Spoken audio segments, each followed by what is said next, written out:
For my voice ahead of time, I'm going to keep the voice low. I'm trying not to get riled up today because my voice is junk. I've been sick since Thursday. I'm not sick to the point where I can't do stuff. I can work out. I feel fine. Just throat, nose, silliness, probably heavy allergy shit that's happening lately. So we're going to talk about the new ZR1 again, and we're going to compare it to the older stuff. A lot of people have reacted to the new ZR1 and mostly positive, but I think a lot of shops and people that are, I want to say, in the Corvette game are talking it down because, you know, they want to still stay relevant. The problem is the ZR1 has really, let's be honest, never been relevant.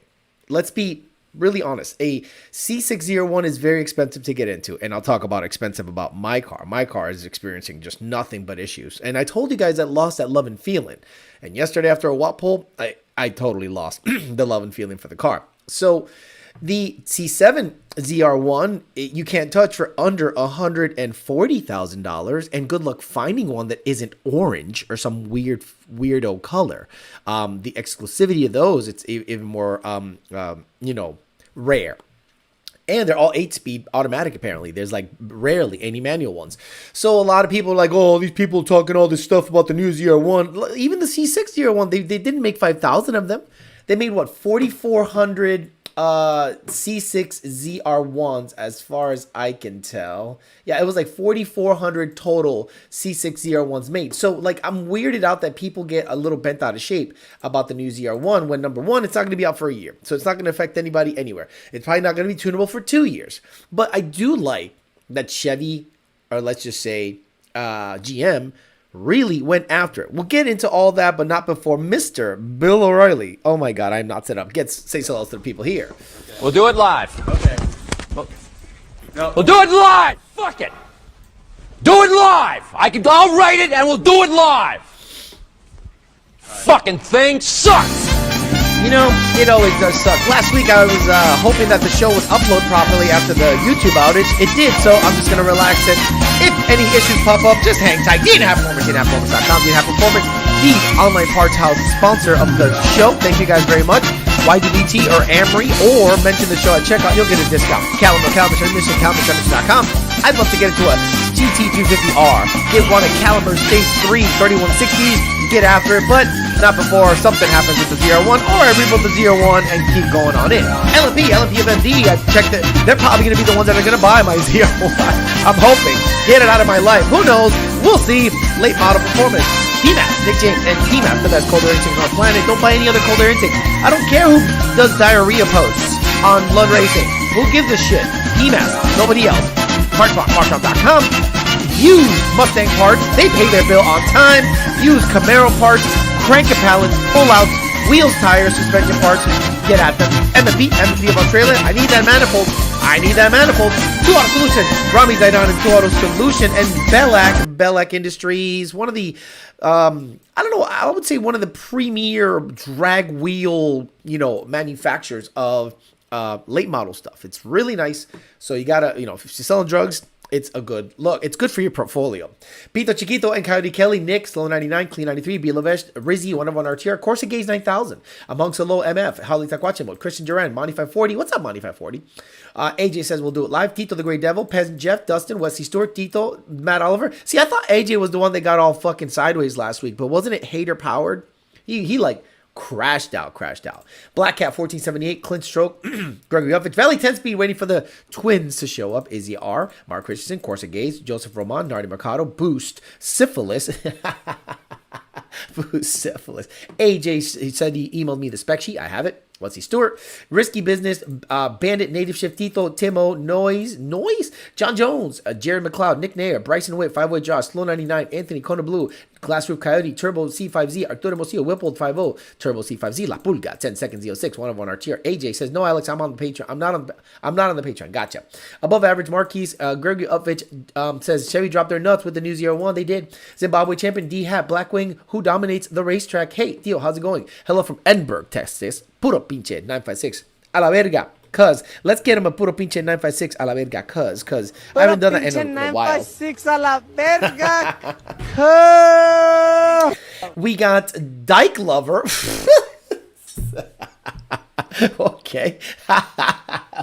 fuck. Dean App Performance in the house. Love you guys. DJ Lux, Ray Williams, The Gapfather, The Wolf, Toby Cockring, Glass for Coyote, JD Swag Bandit, and Joe Switch. Okay, and all the rest of the usual suspects here. So, Throttle House is the only one that doesn't like seem to copyright my shit. I don't know if they're aware of my show. I'm a big fan of their stuff. I like how they come across stuff. But I thought that the C6 ZR1 making 1064 behind your asshole power was going to end up being something like we sell drugs and Bellex. Nice DNA App Performance. I thought the car was going to weigh 4,000 pounds because the C8 is not light. It's not C6 light. That's why this C6 is still relevant. Let's be honest, guys. I know you guys talk up the LS9, but the car is fast because of the gearing and the weight. So if you give me a Fox body with a T56 long first gear ratio, and mini tub it low like Sergio built, like the motor where Hush Money went into a Fox body that has a 297 first gear, 373 gear mini tub. That thing is a roll psycho. That thing is nuts. So I wouldn't put the ZR1 up against that car. That car will gap the ZR1. But the C6 is relevant because of the weight, transmission, and the LS9 is powerful. It's robust. I think you should stop at 900. Chasing like 1100, I think that shit gets unreliable. Or if you have a 60,000 mile ZR1 like mine and you have just oil in all three spark plugs, that can become an issue. So, oh my God, let's not talk about that. It's like semi-depressing.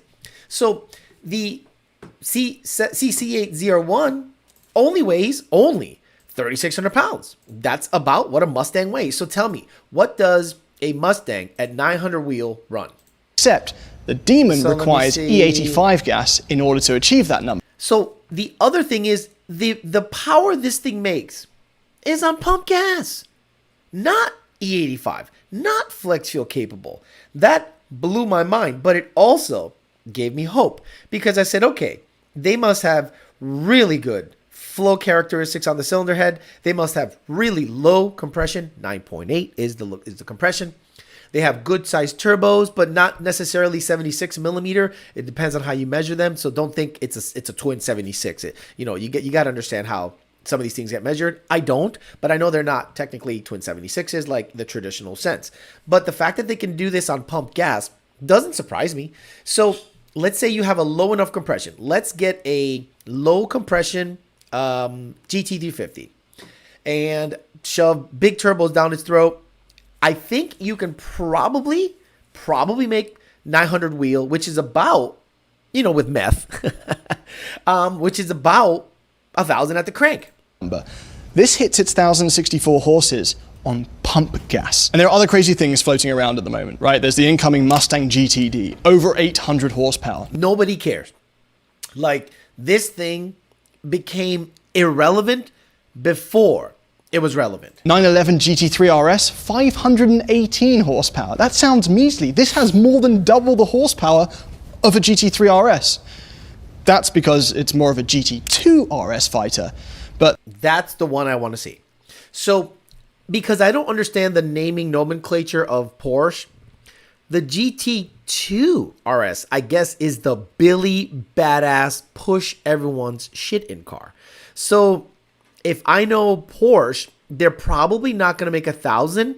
And if it does make 1,000, it's a hybrid car. It's a all-wheel drive, front-wheel drive motor, or it could be rear, it could be assisted, you know what I mean? Like an assisted hybrid drive system integrated into the gearbox, which would be so stupid. My goodness. And if Porsche does do that with a GT2 RS, again, you're talking about a $500,000 car. The new one of that hasn't been revealed. I'm sure it's going to be silly. Torque, 828 pound-feet, almost double the Z06 if you take a creative approach to mathematics. And yes, it's a little bit heavier than the Z06, but it's not that heavy. GM state a dry weight of 3670 pounds for this. That blows my mind. Fully loaded performance package Mustangs are 3,800 to 3,900 pounds. The GT500 is over 4,000 pounds. So again, tell me what a 900 rear wheel horsepower GT500 runs 60 to 130 and in the quarter. Tell me what a 900 rear wheel horsepower 10R80 car runs in the quarter and the 60 to 130. It's pretty impressive. So I think out of the box, this thing is going to be dumb, and it is pump gas friendly. So Is it achievable? Because a lot of people are hitting me up and they go, there's no way it's doing it on pump gas. Well, if it's low enough compression, you have enough boost. The other thing, guys, it's air to water intercoolers. It's not air to air. So is there any interchilling happening? Because it's mounted in the back and they have the ability to package it in such a way because you have more room. You just simply have more room back there. You can lay the turbos out just crazy ways so you have more room than in a traditional front engine rear wheel drive situation. So if they can do, it has air to water intercoolers. If they introduce interchilling into the whole situation, I can even then make a better case that on pump gas you can do it. Now, is that something I would do? Probably not. If I was to grab let's say a GT350 and do like an Aldo kit, Aldo kit or Fat House kit. I don't want to leave them out of the equation. They are the preeminent GT350 top dog builders, period. Sorry. So let's put Fat House in there with Motec because you're spending hundreds of thousands of dollars anyway. So let's say your budget is $200,000 and you want a crazy rear wheel drive, really fast, a car on pump gas. Well, if you were to tell FFRE, I want this sucker to be pump gas friendly. I want cylinder flow to be optimized. So what they would do is they would obviously design a piston differently and prioritize pump gas, prioritize flow. And then you can get Motec with its full control of cylinder to cylinder, knock sensors and everything to make at least 950 wheel. I think it's very doable with their turbo system. So that's basically a ZR1, which is 900 wheel or so, 1064 behind the butthole power. So it's not out of the realm of possibility. A lot of you guys that are emailing me, sending me reels, sending me articles, I'm like, it's possible because the way we reference power here is wheel horsepower. So when you see that 1,000 figure, you guys might be confused how we measure things, but we measure things, everything at the wheel, in the aftermarket. The manufacturers reference it behind their asshole, referencing measuring your dick behind the balls, and right up to the right up to the wall here. You measure the bottom of the shaft without peeling it back. It's probably 6 inches, and then if you measure the behind the ball power, the behind the ball shaft, you'd have 12 inches of dick. So that's why we reference that. So it is a nutty car. It's a car that I think needed to happen because we have seen Ford just be malaise, lazy, shove a lightning down your throat, shove EV down your throat, and then in the same breath try to talk. You can't do it all, Ford. You tried. And right now, if you go to Twitter or if you go to X, there is an article that shows that Ford is the least trusted brand amongst dealers. Now, what does that mean to me? Because I don't really understand how dealers work. So let's say I wanted to represent a manufacturer. Do I have to apply to Ford, meet Ford's criteria, and then sell Fords? But let's just say all of a sudden, I'm not happy with the product. Training the staff is difficult because too many recalls. Can I then ditch that dealer, ditch the manufacturer, and apply to become a Toyota dealer? Probably not. Probably not. Hi, Alex. Why do you sound so stuffed? I don't fucking know. I'm not a fucking doctor. The fuck's wrong with people? I have coronavirus. I don't fucking know. I woke up like this one day. Why do you sound so stuffed? Because I was deep throating dick all day. That's why. Is that what you want to hear? Fucking weird. Why do you sound stuffed? Oh, not like I didn't notice. So I think that the least trusted brand thing kind of goes along with their methodology. And I have told you for 2 years, Jim Farley's got to go. This guy is absolutely the worst. The worst. So he has brought the brand down. And I think Chevy or GM doing this, meanwhile, while offering CT5 Blackwing, manual auto, 4 versions of the Corvette, like a C8 base, Stingray bullshit, Z06 bullshit, ZR1 bullshit. Highly optioned, and you're going to be paying 6 figures. It don't matter. You're going to be paying 6 figures. It doesn't matter. I can guarantee that Ford, only having the Mustang left, I guarantee their sales are not any better than when Challenger, Charger, and Camaro was around. Can anyone on... Yeah, exactly. Theo needs aspirin. I love that. So everyone's like, where are you stuffed? I don't fucking know. Just woke up that way. People do get sick, you know. So it's probably because you guys, with your stupid questions. That's why I'm taking all next week off, just to like mental health. Just to like, I can only answer so many really retarded questions so long consecutively before I have to take time off. The guys take time off all the time. Brandon has like every other day off. And I'm just like, how did that work? But whatever. So I think that it's a good thing to shot across the bow to tell them, look, this is what we're doing over here. Yeah, government motors, bailout, all that stuff. I get it. But they're making waves. 1,000 horsepower ZR1 is great. Now, it's going to be worth a lot of money. It's one of those cars going to be worth more money. So when I looked up like what a ZR1 costs, like a C7 ZR1, you can't touch for under $140,000. I looked up on Car Gurus, a couple of them, and there's an orange one for 169. I'm sorry, a white one for 169 right here. Again, 8-speed, I probably wouldn't get an 8-speed. And there's an orange one for 143. This thing has how many miles? It used to be 175, but the MSRP on these things was... Shit. The MSRP on these things was 125. So imagine, the C7 ZR1 was a $125,000 car MSRP. I'm sure that they gouged you when it comes to markups. But now, 6 years later, they're asking 169, right? So I'll tell you about my ZR1, because I think this new ZR1 is always going to be worth more money. You can't lose on it. Very rarely do cars come out where you can't lose. Production cars. Stop talking GTD. Production cars. The GTD is not a production car. So I think if you're going to buy it, it's going to be okay. People are piggybacking on it, saying it's not that good. It's good because it makes 1,000. First one that made 1,000. First one from the C8 generation. I guarantee it'll probably be the last hurrah, because how can they top this? How can they top, let's say, an all-wheel drive Zora version of the ZR1 making 1,250 or 60 horsepower? Or sorry, horsepower behind the asshole. They probably can't. And that's probably their last hurrah. And that's probably the one you want to buy, because unless Poppy Trump gets in there, then Vance, then Vivek, then DeSantis, I don't think the manufacturers are going to be given the leeway to keep building ICE vehicles. They're going to start shoving EVs down your throat. And I have this theory that you guys are probably not thinking of. So they talk about greenhouse gases. Well, I think heat can come in a different way. Obviously, greenhouse gases get emitted, then you get a greenhouse effect, where the light comes in, cannot come out, heats up the planet. But don't you think that if there are more EVs on the road, that more heating will happen? And if it does happen, how will it happen? Use your brain, think outside the box.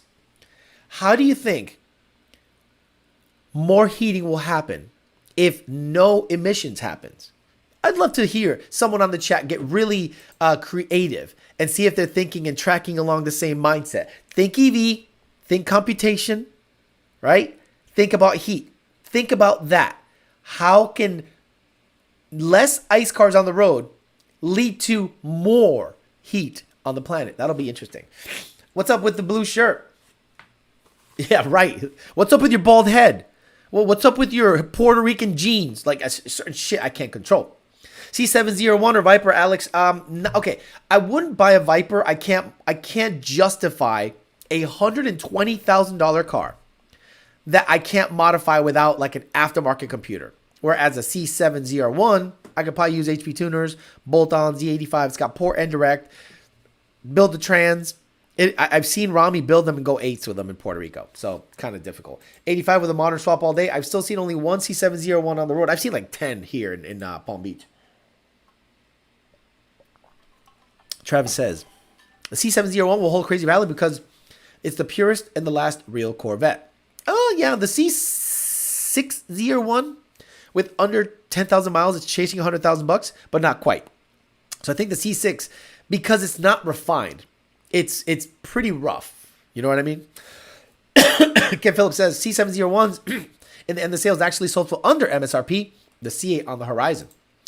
OGSVT says, was in Detroit, Coyote, when the GTD went public. His take was, nice, fast, $300,000 Mustang. Now make one for like $30,000 like we did the Terminator so people can afford it.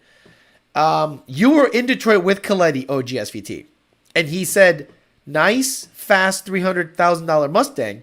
Now make one for $30,000 like we did so people can afford it. I love that. Alex, why are your fingers fat? You're having your period? Soon we'll have rockets for transportation. Recirculating the gases? No.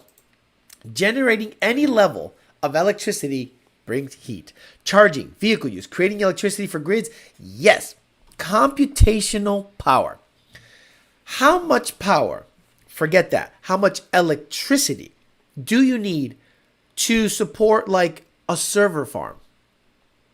Amazon server farms. Facebook server farms, Twitter server farms. So now, not only do you have to provide insane amount of electricity to the current stuff, but once these EVs become more prevalent, you'll have to double and triple the computational or quadruple or more, or 10 times over the computational power to keep that up. And the more technology keeps up, more computers are needed. And then you just need more electricity. So you're not going to power that with wind. And unless you do a Dyson sphere around the sun, you are not going to have enough electricity in renewables to meet the demands of a insanely computational society. Like now they're talking about quantum computing and how in about 10 years, that's going to take over everything. It's going to be super fast. So everything is going to be, look, we're just going to be AI eventually. Like Matrix is so good to watch because it's the future. Like you can make the case that the further we evolve, the less human we become, and we just become a roaming AI. The AI is the, let's say, pinnacle of civilization. And that requires insane computation power, so much so that they grew humans and put them in pods. I can't scream. If I scream, there goes everything. Nuclear power plants heating up the water like crazy. You're not wrong. Late but important thing is AM here. Using electricity discharges heat. How hot does your computer get? Exactly. Electric cars produce heat. Does your phone get hot when used? Exactly. Verbatim. So Coyote is still with it. Coyote understands that no matter how cool the car, unless you make it affordable, it's kind of like a lost cause. Let me make this bigger so we can see the words. It's kind of like a lost cause. Unless you make a car that the hobbyist... What do you think makes a Mustang great? A stock Mustang isn't great. A stock Gen 3 is shit. A stock Fox body is shit. A stock SN is shit. A stock Terminator was decent, but not great. The hobby makes it better. So what makes the Mustang legendary? Not the Mustang itself. It's the hobby. So if you negate the hobby and you only give access to a few, like Whipple and Roush and alike, then you kill the hobby. Then the car is going to be vanilla. And people are going to start straying and looking at cars that they can mod. BMW, older cars. I think, again, as a tuner, I think we have a good 2 years. And if the Mustang stays untunable, the 24 and up, you're not going to see this business stay the same. You're going to have to start looking for alternatives. You're going to have to start, as a tuner, myself, this is my backup plan. My backup plan makes more than the main hustle. The side hustle already makes more than the main hustle, but it does rely on the main hustle for information.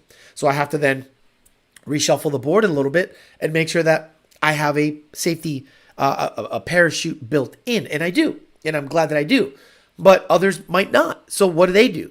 What is the contingency plan if tuning goes away? Because if the Mustang is not tunable, every car that we would tune is an old car, and there are only so many old cars that we can tune that until we can justify having the amount of employees, blah blah blah. And then what if you automate the process? If you automate the process, you need even less people. So it'll be interesting. A Dyson Sphere is feasible, would need to mine mercury out of existence, basically. Well, it's not feasible because the amount of energy you need to surround the sun. What's a Dyson Sphere? So basically, it's a mechanism that surrounds the sun to capture its energy. And I don't think it's feasible in like 500 years. Any update on Fairmont, Donnie, and ZR1? Fairmont, no update. I'm just waiting for parts. Guys, it's... You need to understand, I spent over $70,000 a year already. $70,000 this year. I've already spent $70,000. So slow down, Alex. It's all labor at this point, and that's why I took this week off. I'm going to try to do this, do that, catch up. I'm going to try to put the motor in the in Hush Money.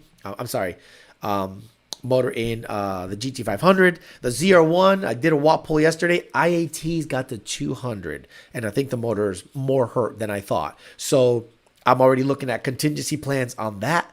Like, do I keep it because it's not going to lose value because I can afford it? Or do I just sell it, get off of the payment, and, allocate, or just be free of the payment? But, then you have to make that financial decision. It's now a math problem. So can I get 40 for it right now with a not so great motor? Probably. So then that unloads the bill. Or I can let it sit, mothball it, keep paying for it, and hope that it keeps this value or slightly start to bump up, that then when I throw 15 or 20 into it to get the motor, fuel system, and cooling up, then maybe it's all of a sudden worth 65. Who knows? Or 70. I don't think it'll be worth that much at that mile. Alex, what are your thoughts on the ZR1 versus 4GT?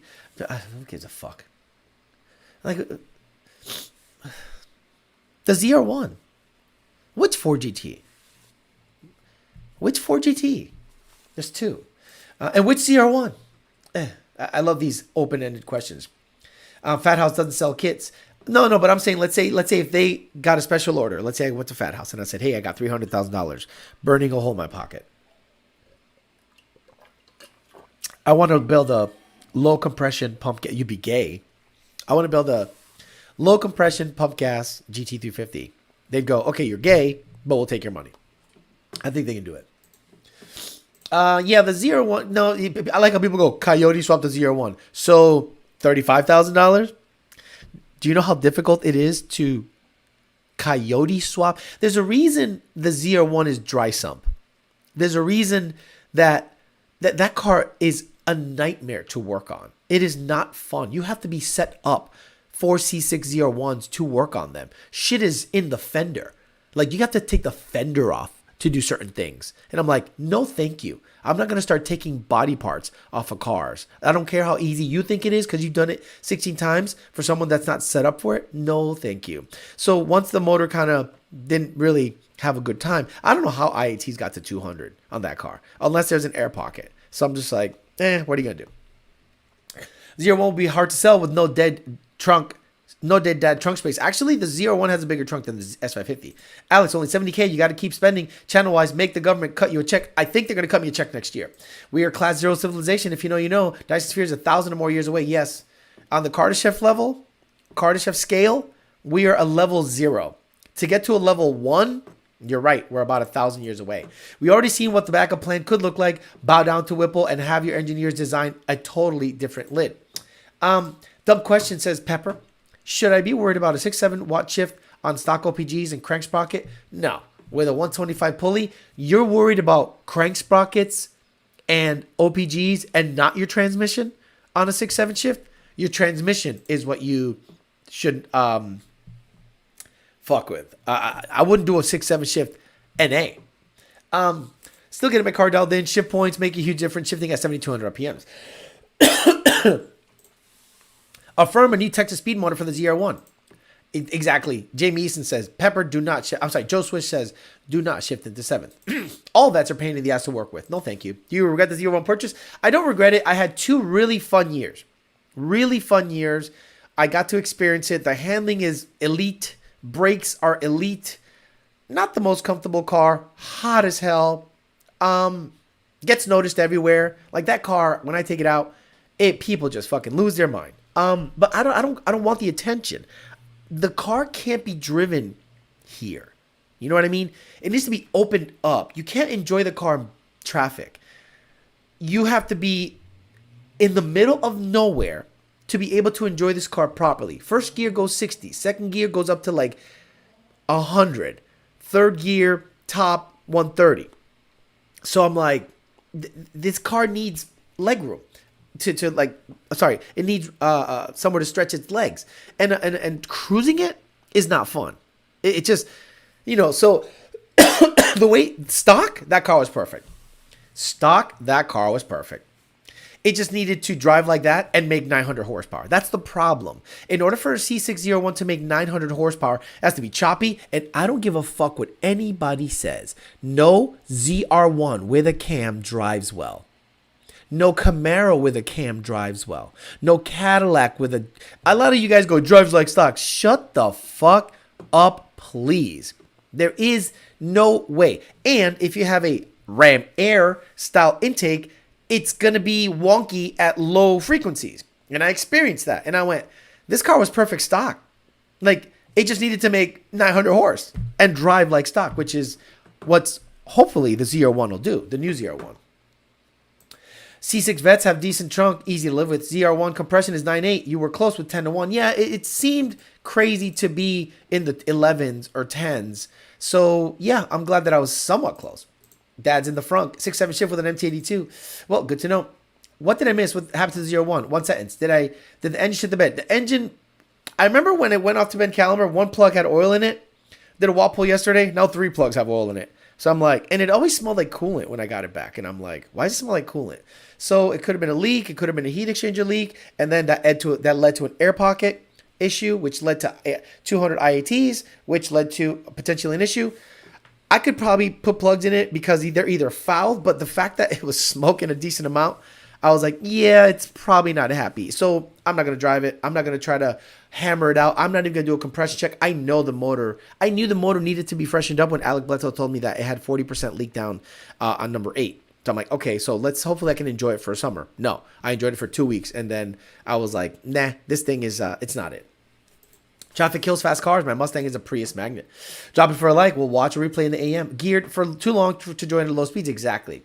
Get LMP to put a shorter gear in it. No, thank you. No, what the why would you do that? I like how you got get LMP.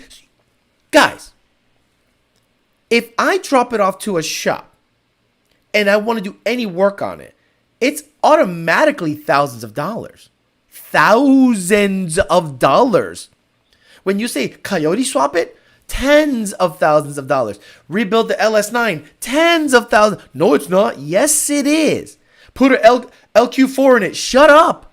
Put a 5.8 in it. Put 5.3 in it. Shut up. Just shut up. If I do something to it, it'll get a 1-point compression bumped up piston on the stock rods and stock crank. Clean it up. Rebuild it. Regasket everything. And maybe put heads and cam. But then the problem is this. Now I gotta do cooling. Then I gotta do 85 fuel system. So you're in it for $30,000, and you're like, is this car worth that? At this point, right now, no, not at all. But it's not losing value, so I could just let it sit in mothball. I could swing it. It's not a problem. I like how the get LMP to do work on it. Oh, okay. So where am I gonna get $10,000? Hypothetically speaking, if we had a Gen 3 Illuminator, 9 to 5 short block, twin 76s, we can run 1,000 crank horsepower reliably? No. Well, you need, okay. Yes, but I think you need a lot of intercooling. Look, I have an Illuminator that's 9 to 5 compression. I might be able to prove this out, but I'm not willing to use pump gas as the test mule. You know what I mean? Let's say I get this Illuminator in there and it's super happy at 30 PSI and pump gas, but IATs are 200. I'm like, I don't think I want to do that because it's pump gas. It's still not great octane. So I'd rather just use the 85 and not worry about it. I'm somewhat considering selling my twin turbo 350 and getting into a C6 ZR1, but you changed my mind. Okay, do not buy a C6 ZR1. If you want my honest opinion about a car that is drivable, easy to work on, what's the word that I'm looking for? Where you can use it in many situations. Practical. The C6 ZR1 is not it. It's not it. The C6 ZR1 is not a practical car. It's not a reliable car. People say it's reliable. Yeah, you go on the forums, people, the moment they start modifying it, tensioners, intercooler bricks, like the moment you modify this car, you now go down this crazy rabbit hole of crazy money. The only way the C6 ZR1 is decent is stock. Stock. A twin turbo 350 is way more practical, way easier to work on, and you can make more power with it than a C6 ZR1. I would not recommend buying a ZR1. And again, I think the Viper's in the same ballpark. You look at it from afar, you go, badass car. But unless you just want a Viper for the sake of wanting a Viper, the Viper's not a good buy either. None of them are good buys. Just buy gap insurance on the ZR1, park it at Metro PCS. A 6.0 or a, what's it say here? A 6.0 or a 5.3 swap ZR1 is diabolical, right? Could you imagine? Why don't you use swap of matter, antimatter, warp, and drive in it? Right. I just need to get some dilithium crystals in it. No big deal. It's actually similar. Alex, why don't you just, okay, so why don't you put a warp drive in it? It's the same as just like build a motor right now in it. It's like the same. Something happened to ZR1. Okay, you just go back and hit the show up. Damn, I think the love is now lost for the ZR1. I told you guys, ESS 350. Get the fuck out of here. ESS 350. If I'm going to switch up from the ZR1, you think I'm going to get an ESS 350? No, it's going to be twin turbo 350. No, S17. No, that's dumb. That's a stupid video to make. How am I going to make that video? Just buy it. Swapping a 680 from MT82. Just put it in and buy the parts. There's the video. Take your MT82, take it out, buy parts, put it in. There you go. There's the video. What the fuck y'all want me to do a video? 3 people said versatile. Yeah, exactly. Okay, guys, if the video's fucking choppy, fucking relax. What can I do? You want me to call YouTube? You guys want me to call YouTube right now? Hey, my video's choppy. You guys are fucking hilarious.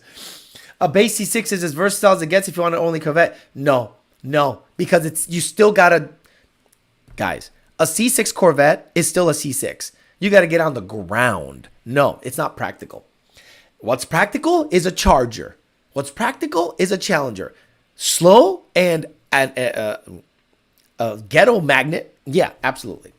My lady would get annoyed if she couldn't recline in my old Corvette. Buy my C606. No, thank you. I think C6s are good to go racing only. That's it. They're not good to drive around. No way. I was way more comfortable in my SF50. And remember, guys, I made a video comparing a slightly modded C6 to my ESS manual Mustang, and the manual Mustang was quicker for way cheaper money and way more practical. My C6 ZR1 versus S550 video with an ESS, because I owned both at the same time, the Mustang was the winner. The ZR1 was cooler looking, but the Mustang was more practical and quicker. Like, just go look at that video. Alex got a security system stream back, been choppy. Yeah, no idea. Remember, antimatter is 1-to-1 ratio. Element 115 rods on the ZR1. So the rods are good. I guess the piston and ring lands aren't so great. Alex, is it safe to say that your next car purchase will remain in stock form? No, never. This channel is not a stock car channel. I can imagine some jerk swapping a 6.0 LQ4 into a ZR1 and selling it in one of those asses who puts a 5.4 and a 5.8 in a GT500 and sell it. Anybody that puts a 5.4 in a 13 or 14 GT500, you are the biggest piece of shit in the history of pieces of shit. Like, especially if it's an iron block 5.4. Alex already made a video about swapping from manual to auto. He said, just sell the car. Right. I like that people say, make a video about a niche thing that only I will watch. And when on the live streams, you can literally listen to them and understand that swapping a car that came with a manual to a 6R80 is so stupid money-wise. You're going to be into it for like 7 or 8 grand. When I could probably say it's cheaper to sell your car and buy a 6R80 car.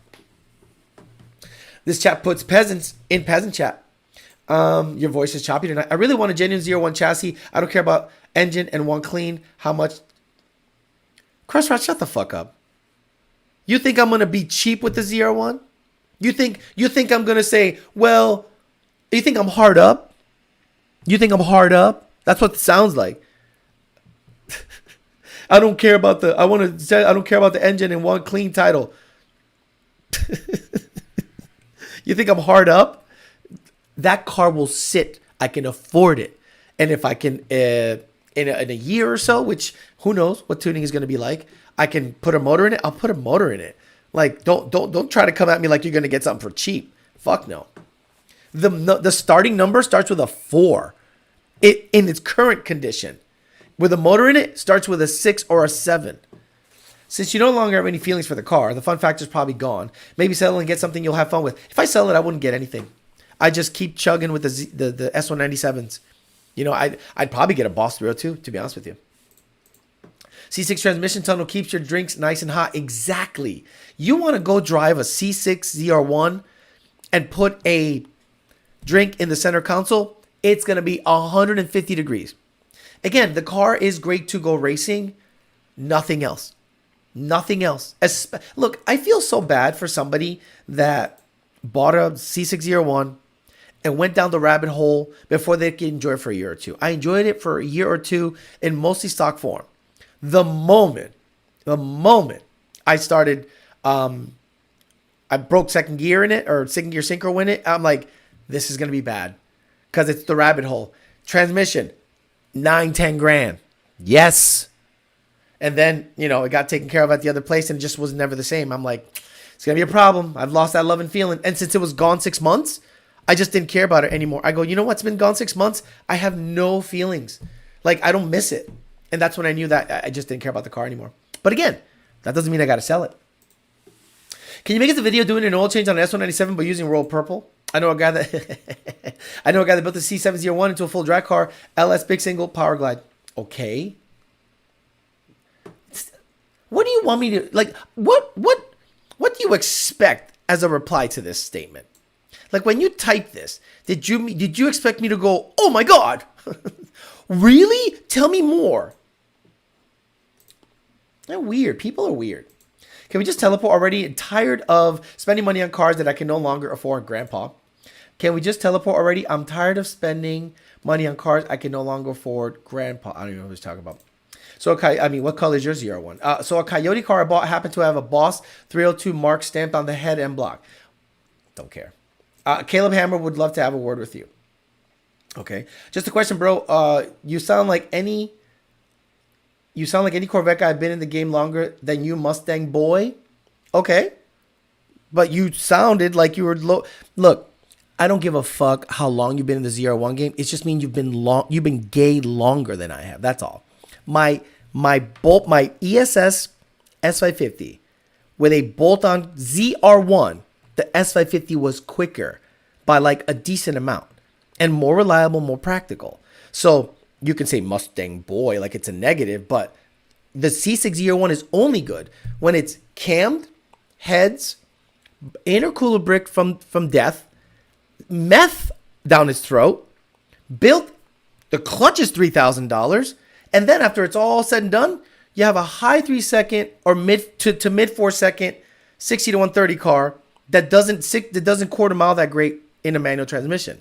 And then I could tell you, well, you could put an ESS G3X on a 10R car and go high 3s or low 4s at 60 to 130. So I'm sorry that Ford made an awesome platform to do certain things with. But the C6 ZR1, I bought it because I'm like, okay, I like King Daddy stick cars. You know, that the GT500 King Daddy stick car, the ZR1 King Daddy stick car. But now you think I'm going to be like, oh, I'm going to let it go for cheap. I will let that motherfucker sit for 10 fucking years before I let it go for a dime under what I think I can get for it. So I love that people think they're gonna be circling the waters. Oh yeah, maybe I can get a genuine C6 ZR1 chassis. If you know so much about Corvettes, how come you don't got a ZR1? You know so much. It's crazy how the ZR1 makes 1064 without E85 port injection. Well, it also has DI too.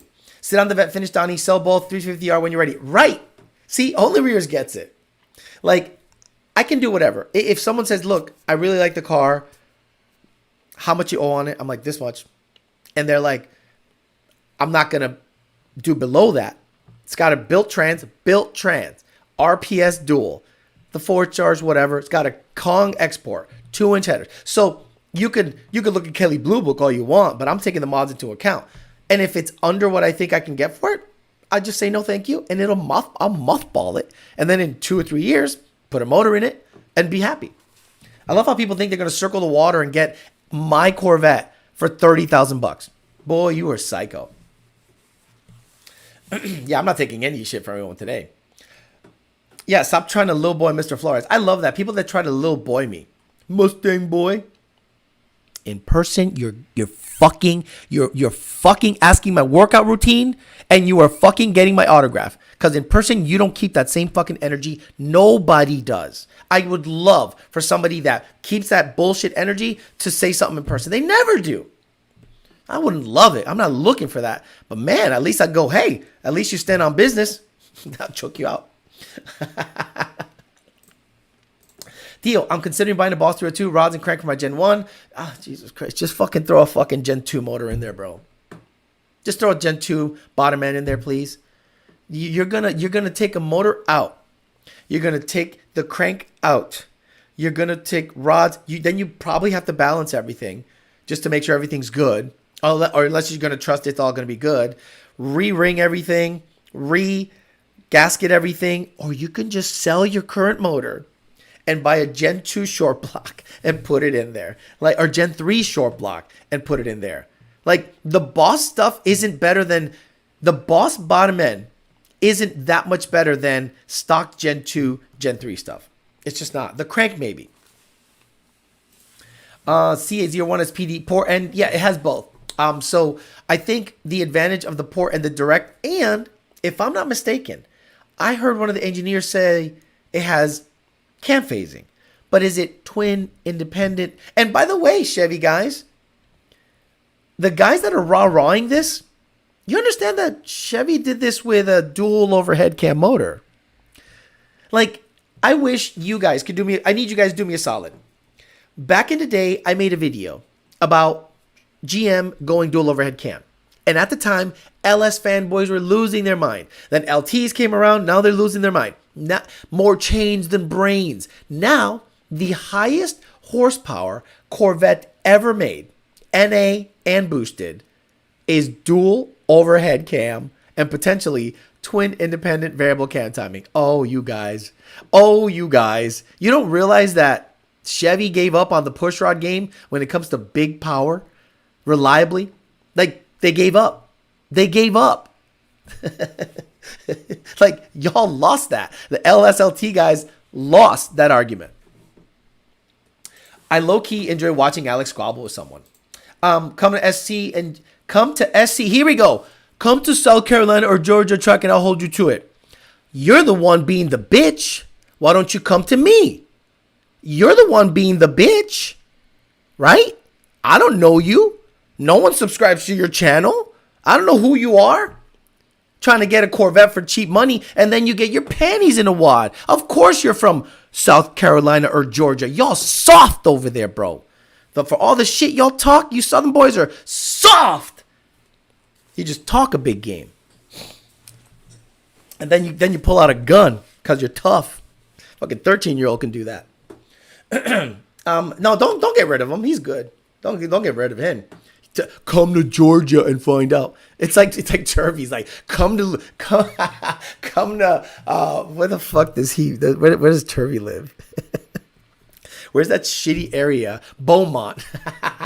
Come to Beaumont and talk shit. Oh, okay. That's what I'm going to do. I'm going to hop in a car and go to shit-ass Beaumont. Come to a track. Come to a track in Georgia and talk shit. Why? I wasn't the one trying to lowball somebody on a ZR1. What color is your ZR1? You've been around the game so long.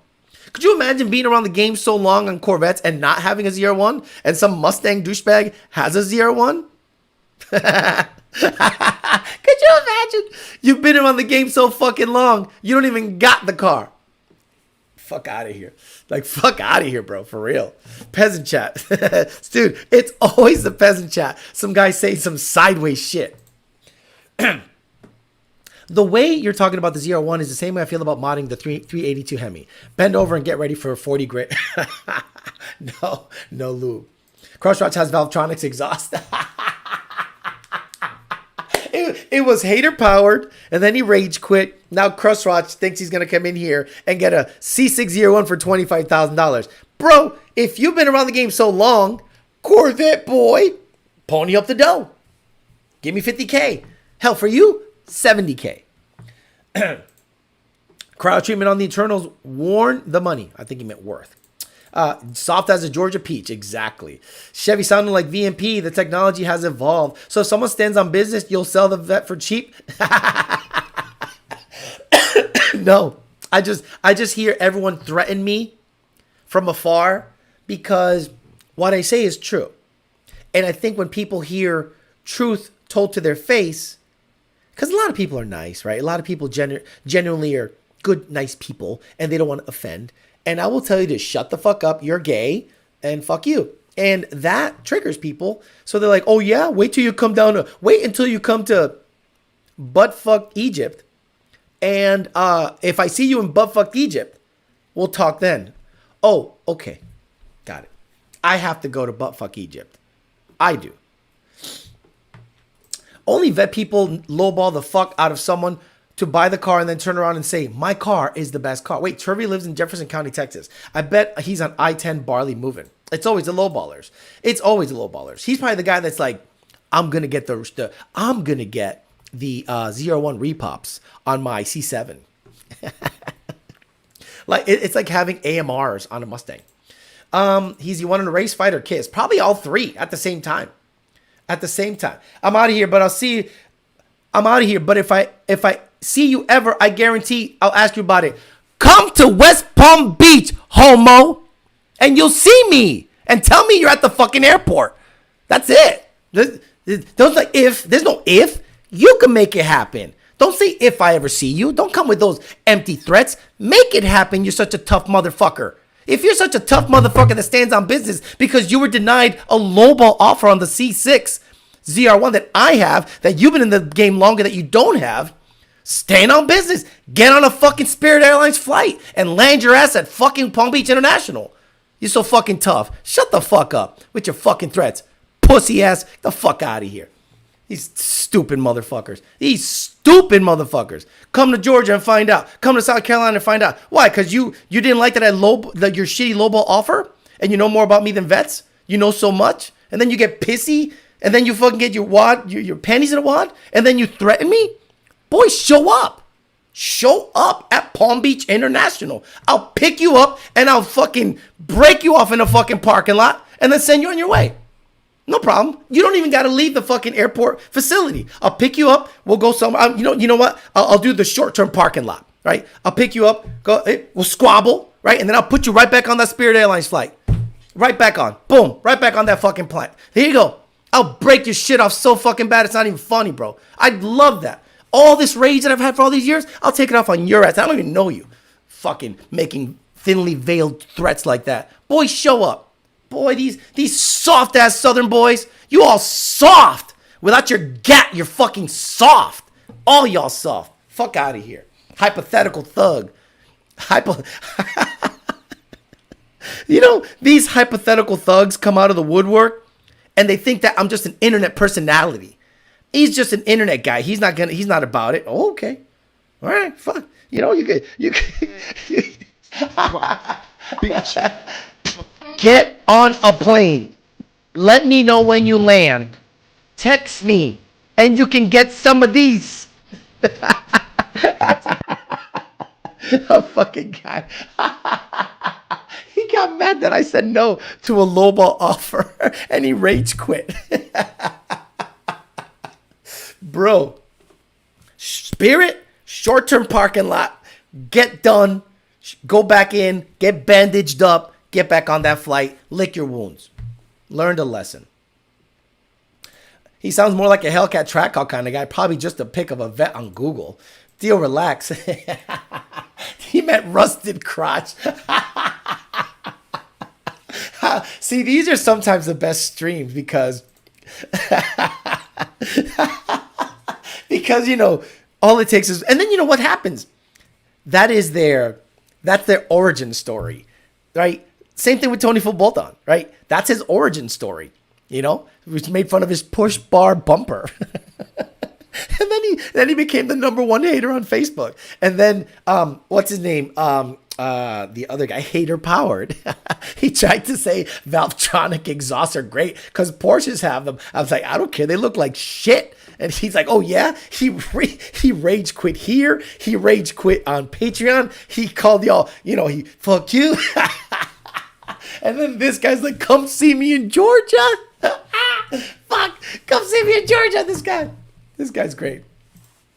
Yeah, them Gen X guys. See, people think that I'm a Gen Z or millennial. We squabbled every day. It's like okay, this is like old times. Fuck you.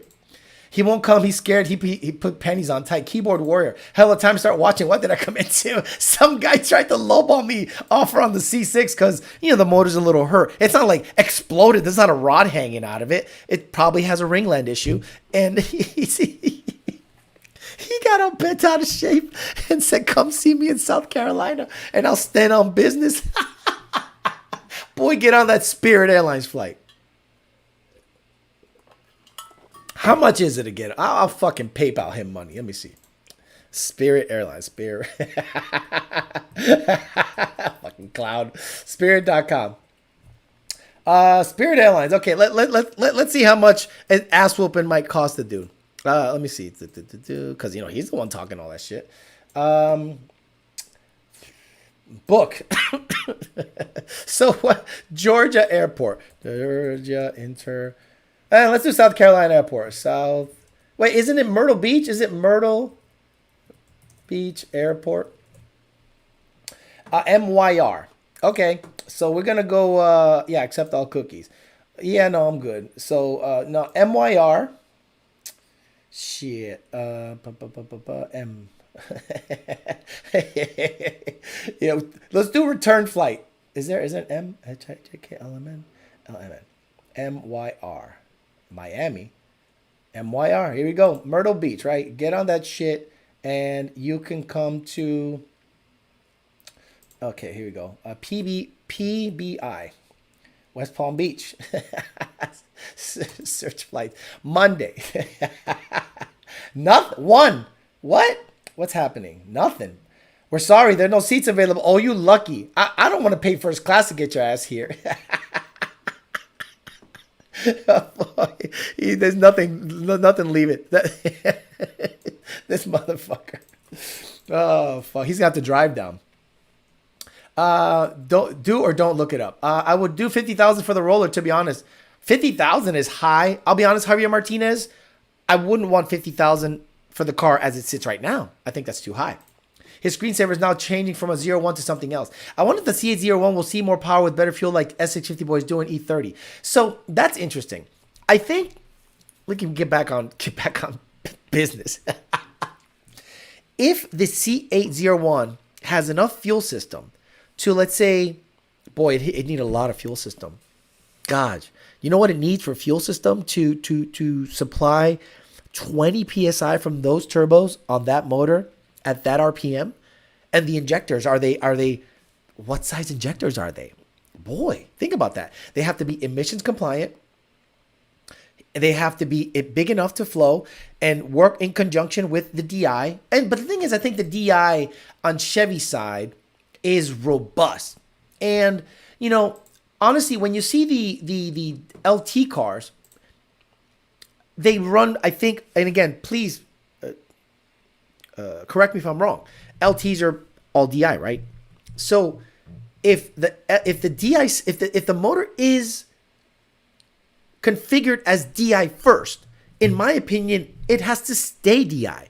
The moment you start doing port, it's wonky. And even if they got this DSX system that works with HP tuners, it's wonky. It's always weird when you add something onto it. You then have to do diesel shit like pumps and bigger injector and just crazy stuff. And then maybe meth. But the auxiliary style injectors, and we experienced that with Lund Racing with the Grey Goose. The auxiliary injectors did good enough, but they weren't really that controllable. They were just spraying the house down. So if the Corvette has a robust DI system, because the Z06, right? The C8 Z06, flight ticket fund, right? The 50 flight ticket fund. So if what's AEDs? He will be at the airport food court eating an elote waiting on a disguise. Are IDs much better than Detroit injectors? Yes. You're never ever gonna find an injector that isn't ID. That's okay. On the Ford side, ID is top dog. So if you're gonna get an injector, you start and you want the best in terms of data and performance, it's gonna be tough to beat ID. FICs are great. Deechworks are good. Ford Performance is very good too, but they don't have a 1000cc injector like a LU47, MU52, or a 55-pound Predator injector. So, in my opinion, ID is worth the tax. Yep, DI and all LTs. Okay, so if every LT has DI, I think it should stay DI. If Chevy perfected the DI in the LT, carried it over to their dual overhead cam design, saw great results with it, look at how much horsepower the fucking Z06 makes on 5.5 liter dual overhead cam motor, 600 NA. So I'm sure the DI helps that up to a point, because the DI as configured in those cars is way different than the DI as configured in the Mustangs. The Mustang's DI is an afterthought. The Chevy's DI is the main way that they configure the car to get its fuel. All these guys blending fuel on untuned cars, making gains, makes me wonder if my 18 would benefit. Do it at your detriment. Wait a minute. No one has done that test. Sorry, FJG. No one has done that test. Nobody has taken a great 93 octane car, untunable, made power, then used octane booster, made power, then used E30, made power, and then said E30 is better than octane boosted 93 or sweet 93. That's the proper test. This stupid shit that he did pay me in shitty carburetors, the AED, the stupid test or the thought process of using E30, meaning from a can, which 70% is race gas. That's not a proper test of E30. Why not just use Sunoco 260? Why not use Q16? Why use 30% ethanol in the other blend is race gas? It's so stupid. I pissed off some Chevy guys because I told them the ZR1 1060 horsepower is to the crank and it would make mid 900s to the wheels. They swear it'll make 1,000 and up to the rear wheels from the factory. I mean, the Cobra we're a year away from seeing them on the street. So what if the 1064 figure is not right? Let's say they can get away with more. And let's say they can get away with a little more boost. I don't know. Who knows? Look at the Cobra. They undersold that Cobra to the tune of like 70 horsepower. Cole Daughtry says, Peasant question, but what makes Chevy's fuel system better than Ford on DI? You know, that's something that you're going to have to talk to Alec Bledsoe on. I think I'd have to look at it, but the motor is designed to run off a DI. The Coyote is not designed to run off a DI. I would think, and again, I don't know much about DI stuff, but I would think in order for a motor to run off a DI, everything has to be optimized for the way the fuel delivery happens. And I think the Coyote is optimized for port injection. When you look at the position of the injector over the valve, it's pretty much dead center on the bitch. Where I think the DI just helps with emissions. I think, honestly, it was an emissions thing. Just like the dual throttle bodies in the 24 Mustang. Is it necessary? No. Will it work? Yeah. Is it making a lot of power? Nominal. And why did they do it? Emissions. You know, you have 2 carbon traps. You have better control of the inlet air, better control of the bleed out, better control of the power delivery, better control of just steady state testing. Because how do they test this stuff? It's a lot of the stuff has to pass certain steady state testing that's like meets weird criteria. So they're like, maybe 2 throttle bodies will work. Could be an angle thing in the combustion chamber atomization. I agree. Oh, that makes sense. Maybe I should do the test. Right. You don't hear about FPC issues on the Z06 yet, like the 350s. Exactly. I think Chevy is like Apple. I'm sorry, GM is like Apple. They saw a design that worked extremely well, and they incorporated it in their design. So I think that they took what they learned on the DI side with the LT stuff, incorporated it with a dual overhead cam design, and just optimized everything. Like everything. Cylinder head flow, bank to bank. I love the fact that they have 2 throttle bodies feeding each bank, meaning one side, they blend in the middle somewhere, but they basically have their own, side. The Mustang is just shoved in there. And we've seen the DI leak so much on the Mustang that we don't even think about upgrading the DI on the Mustang. Like, Junior did these tests. Junior, with Lund Racing, did a high-pressure fuel pump upgrade on the Mustang. Blended more DI in on pump gas. It made 0 horsepower difference. Why? I think it's because the motor design is not optimized for the direct injection. Maybe it's the piston, maybe it's the angle, the cylinder head, the piston angle, who knows? But it is an afterthought. So people wonder why DI upgrades did not take off on the Coyote Mustang. I honestly think because the Mustang is not designed to run DI. And I'd have to talk to someone like an Alec Bledsoe who loves DI. And once he starts popping off about AFRs on DIs, I just go, that doesn't make sense to me. So he knows more about that subject matter than I do. Got to get him on live again. How much power can you push with the ID 1300 versus the FIT 1200? Everything else being equal, probably the same. Probably close to 1100 or so until it starts to complain. Like Senior had 1300s in the GT500 and he tapped out at about 1100 horsepower and it needed more fuel pressure. What would you take? What would you take for a daily occasional roll car? Model S Plaid or 2020 GT500? Out of those two, the Plaid. The Plaid will do it over and over. See, when you watch Drag Times, the guy at Drag Times, I get a little scared because Alex Flushes Op says, check your cameras. I left my gloves by accident. I'm going to check my cameras right now. I think after watching Drag Times say that his Plaid lost power over time, it's kind of scary. It made me go, I don't know if I want that. View the multicams. Let me see what's going on. Anybody fucking around out there? No, everything good. Let me move this camera. This camera's a little high. Why is this camera so high? What the hell? Did you see a bird or something? Come on, go down, bitch. Hey, go to the side. Yeah, everything's good. Boy, people just throw everything down there. No, everything's good. Garage doors are closed. Everything's cool. Coyote's an old platform now. You may have to you have to wonder, did Ford originally intend to take it this far at the beginning? So EPA, yes.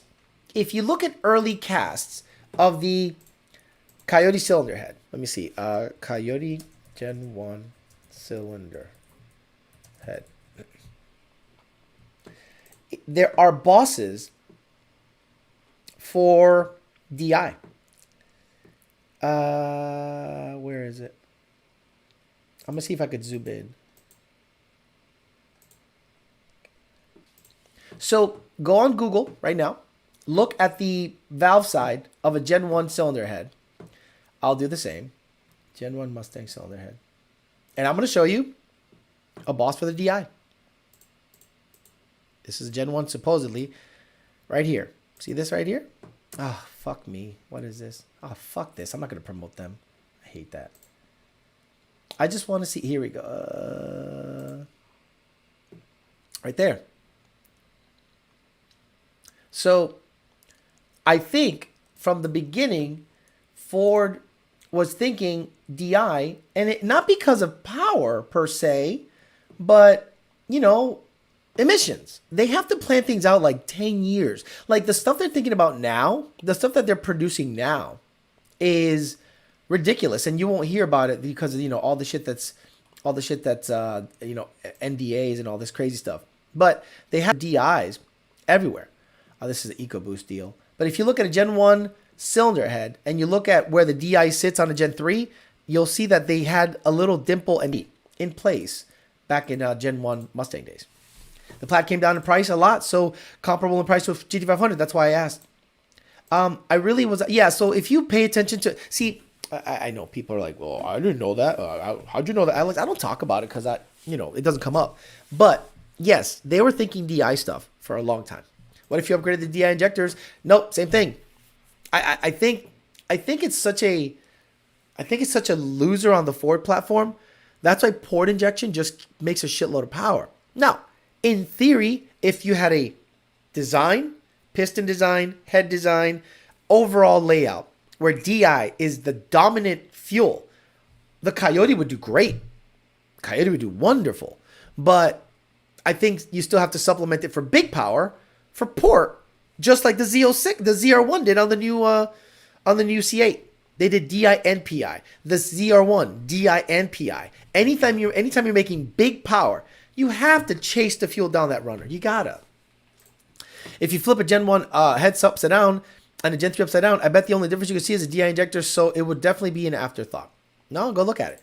Mango Brain says Coyote was being made behind closed doors for like 10 years after they announced it. I'm restarting my computer because it's laggy on my end. Be right back, Alex. Yeah, just refresh your browser or something because it's a YouTube thing. And again, guys, on the upload, wait. The next day, it'll be fully loaded. The last video where I was gone for 30 minutes, I had to just keep talking. When it uploaded fine. So relax. If you don't catch it live, catch a replay. How does a ZR1 motor make 1,000 on 93? But what? Oh, sorry. Twin turbo. Six-suki. How does a ZR1 motor make 1,000 on 93? But a Vudu can't even come close to 800 on 93. Compression and turbos. Very simple. Compression and turbos. T56 Magnum says Scala 1384. 266 with a twin turbo 350. Should I go for? Here we go. This thing's starting to buffer again. Should I go 430s? Yes. Well, you're revving to like 82, 8300. So I would. Yeah, I'd go. I'd go 430. If I don't fear the gear. I'm not one of those guys that fears the gear. I'm one of those guys that goes. Talking about this with the guy who put Hush Money's motor in his notch. I said, do me a favor. Because he has a big tire back there. And he's like, what I want to do is I want to stick a 355 gear in it. And I'm like, but that means you're going to have to climb the mountain. You're going to have to climb that mountain. Guys, the lag is YouTube. The lag is not my internet connection. I have ridiculous internet. YouTube had an outage, and here we go. YouTube live stream issues. So there was, because you fucking homos say that I'm poor and I don't have internet. Here it is. Homos. Is YouTube having streaming issues? They're saying, no, we're not detecting problems right now, but the last outage detected for YouTube was on Thursday, YDBT Daily, July 25, 2024, with a minutes. It is not my internet connection. It's 100% YouTube. Honestly, I think it's just being attacked. I think YouTube is just suffering a whole bunch of, just attacks. How's the AC unit doing in the garage? Have you let it cool down completely? No. And that's my problem. My problem is I don't let it cool down all the way. I just start working and let it cool down incrementally, and then I don't notice the temperature change. So tomorrow, because I have it off, this is what I'm going to do. I'm going to push the Corvette out because it's light. Get the AC going because I have to install the phasers back on the Gen 1 illuminator. And I'm gonna go to the gym, do my gym thing while the Corvette's outside, while the garage is cooling, and then come back and hope that it's cool enough that I can work in it comfortably. It's because I have Metro PTS, exactly. LT heads are made for dry flow. It'll lose power if you put wet flow through it. Brian Tooley has a dyno video about it. Cool, I like that. That's nice, Socrates for eyes. So if somebody can prove that port injection hurts an LT design, that's awesome. Now, do DI on an LS design. Oh, baby. Let's do that. That'd be cool. And I bet you it won't pick up power because it'll be like, it's not designed for it. I'm saying the fuel as a limiting factor Put twin turbos on a 350 on pump gas is not. Can you listen? Can you listen to me really quick? Compression. The ZR1 is 9.8 to 1 compression. The Voodoo is 12 to 1 compression. Why would it make more power on 93 when it's fucking detonating its ass off at like 10 psi? Holy shit. Wow. Crust out there jiggling wires. Is the supercharger lag? I thought you'd have to have better Wi-Fi connection in a one-room apartment. This is hardwired in. This is Ethernet connection. This is literally an Ethernet connection. There it is. The port design is different. Dry flows more. I bet a dry port Coyote can gain some more. Right. So let's say the next generation of Coyote has to have dominant DI. Right? That's where the money, that's where because we've done the tuning. We got the data. We've done DI tuning hardcore to the point where we said this fucking sucks. Now, big power cars will always need port. Always need port. Even GM says, look, it needs some port on the ZR1s. So they design it in such a way that it benefits from both. With how low the compression is, how long the gears are, how high the boost must be to get 1,000 horsepower, how high you think ITs are going to get at the end of the long pull. Well, slow 99. I don't know this, but because it's an air-to-water intercooler system in the C8 ZR1, is it interchilled?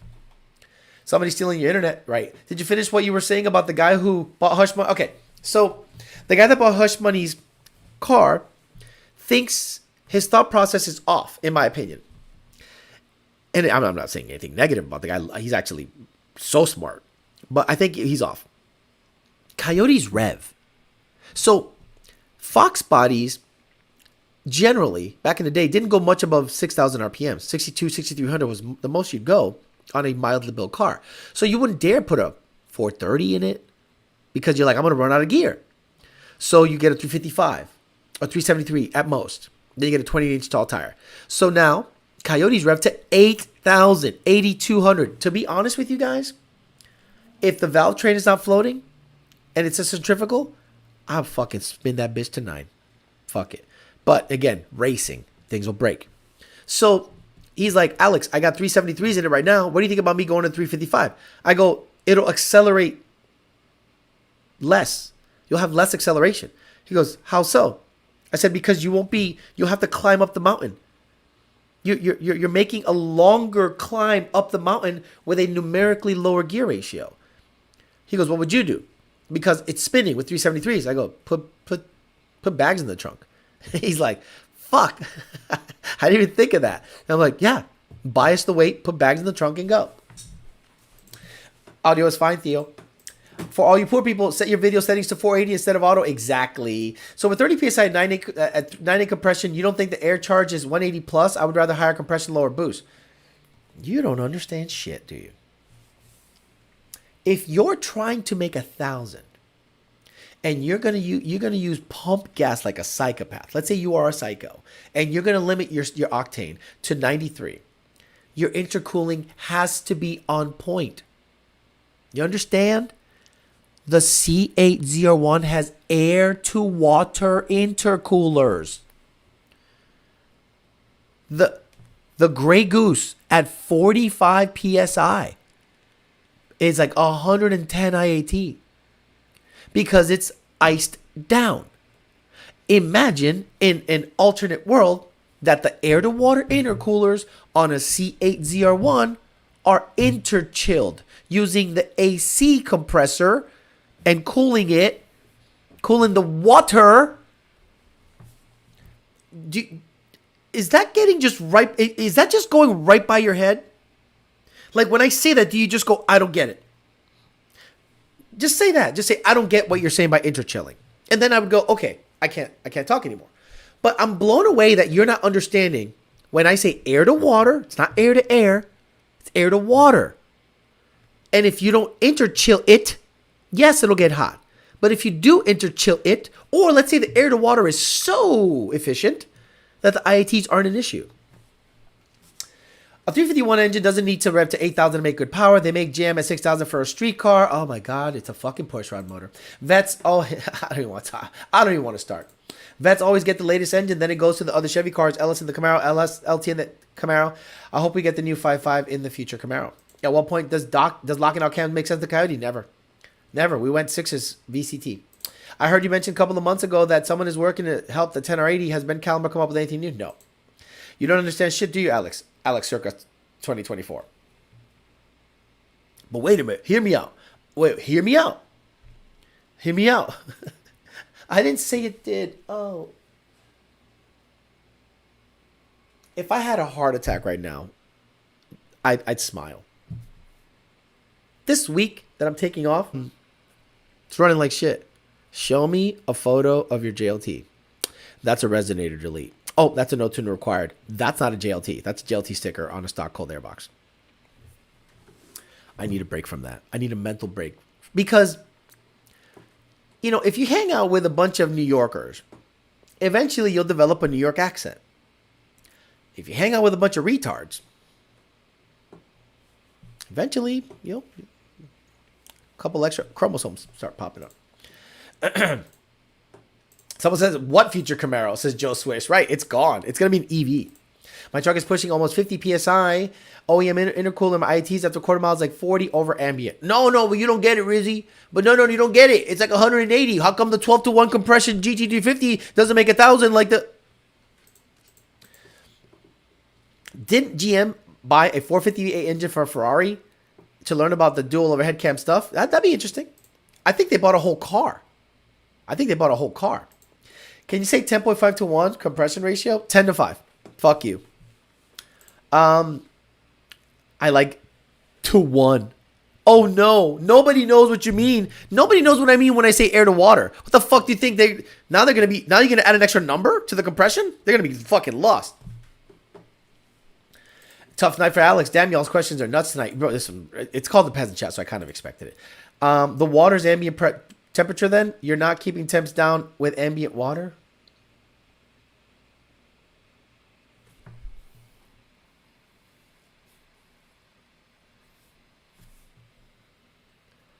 Does he understand how intercooling works? Do you think they don't have like air passing through something? Hey, Sixsuki, I'm gonna be nice. So, let's say it's 90 degrees outside, and you have an air to water VMP heat exchanger in front of the car, right? And you're driving. Let's say traffic, and it gets to 100 degrees in the water because it has fins and fans to extract the heat. It's a heat exchanger. And you start driving, and now you're shoving air through that heat exchanger, and the fins are bleeding off any heat that is in the water. And the fans do it mostly when stationary. So you constantly have air passing through fins that are radiating heat.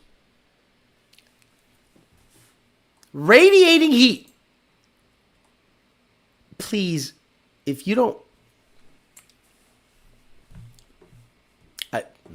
could you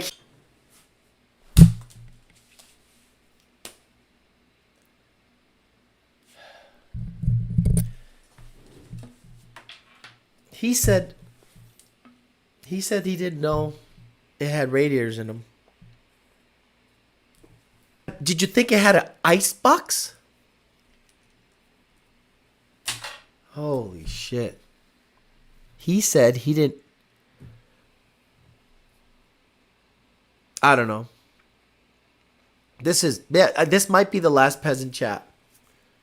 This guy, SVT, of course, SVT. How, you know what? You have a picture of a GT500 on your profile, on your thing. How the fuck do you think your fluid actually cools down? You have a heat exchanger in the front of that piece of shit, don't you? Do you think Chevy went, let's build 1,000 horsepower ZR1? We forgot a way of getting rid of the heat. We're fucked. Shit. SVT Choppa, you're right. We fucked up. Oh, fuck. We got to go back to the drawing board.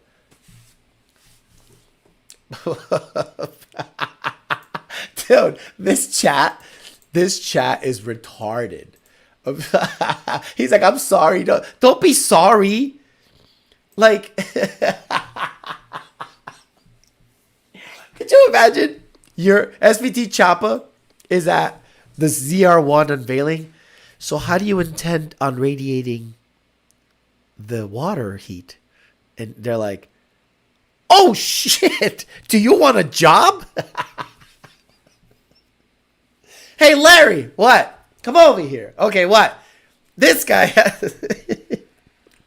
this guy found a fatal flaw in our design. There's no way of getting rid of the heat.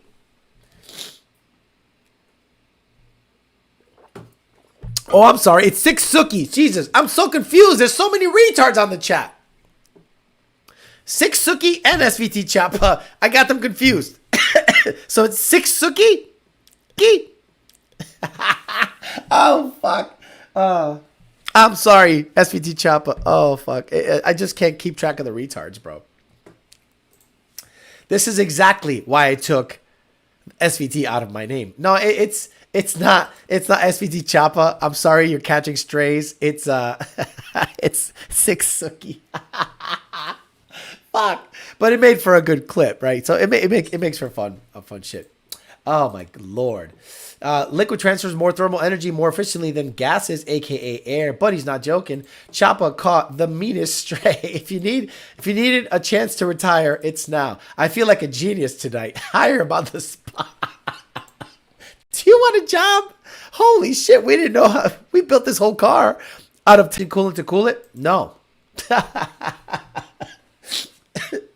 Well, Kenny Bells used to. Alex gonna quit YouTube and Lund and join Turvey at Waffle House, but the replay will show the rest of it. Hopefully, it'll show the rest of me making fun of the wrong guy, catching strays, talking about heat exchanging and all that stuff. So we talked about ZR1 stuff, talked about my ZR1 being hurt, and again, nothing detrimental, but I'm just like, I lost that love and feeling, so it's time to do something about that. All right, guys, I'm gonna get out of here. I'll see you guys on Tuesday. Yes, I'll be still doing live streams. Even if I'm on vacation, because the show has to keep going. Have a good one. I'll see you guys later, and I'll leave you off with the Diddy clip that has to play at least once a day. Oh,